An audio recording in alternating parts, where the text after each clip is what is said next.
सगळ्यामध्ये न्यायमूर्तींकडून आता या तपासामध्ये नेमक्या काय काय त्रुटी होत्या त्या अनुषंगाने सीबीआय असेल, त्याचबरोबर पोलीस यंत्रणा असेल, या सगळ्यांवरतीच हे एक मोठं प्रश्नचिन्ह उपस्थित करण्यात येत आहे। त्यामुळे याचा आता नेमका परिणाम हा निकालावरती कशा पद्धतीने होतो हे देखील पाहणं महत्त्वाचं असणार आहे।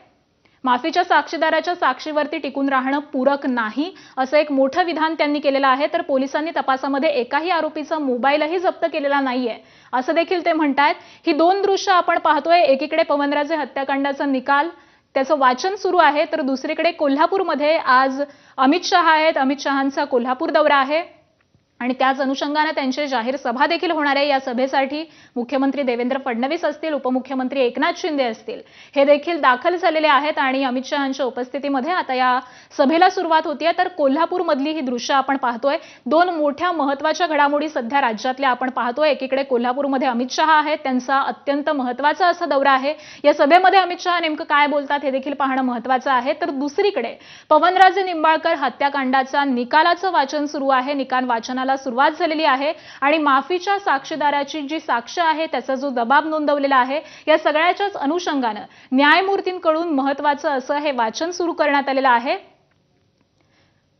याच संदर्भातले महत्त्वाचे अपडेट्स आपण जाणून घेतोय। माफीच्या साक्षीदाराने अनेक गोष्टी सांगितल्या असत्या, माफीचा साक्षीदार हा इंद्रपुरामध्ये राहत होता याचा पुरावा नाहीये असं देखील न्यायमूर्तींनी म्हटलेलं आहे।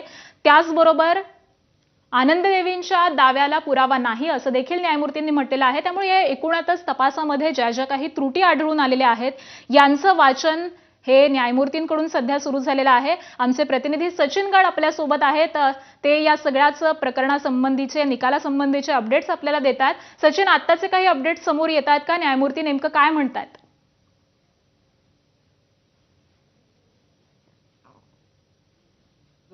माफीचा साक्षीदार पारसमल जैन आहे, त्याने नेमकं जबाब दिले। त्याने अनेक गोष्टी आपल्या जबाबाबाबत सांगितलेल्या आहेत, मात्र त्याला कोणताही आधार नाही असं कोर्टाकडून स्पष्ट करण्यात आलेलं आहे। त्यासोबतच तो इंद्रपूरला राहायचा, मात्र त्या संदर्भात देखील कोणत्याही गोष्टी या आरोपपत्रात जोडण्यात आलेल्या नाहीये असं देखील कोर्टाकडून स्पष्ट करण्यात आलेलं आहे। त्यासोबतच पवनराजे निंबाळकरांच्या पत्नी आनंदी देवी यांनी पारसमल जैन हा त्यांच्या घराभोवती दिसल्याचा त्यांच्या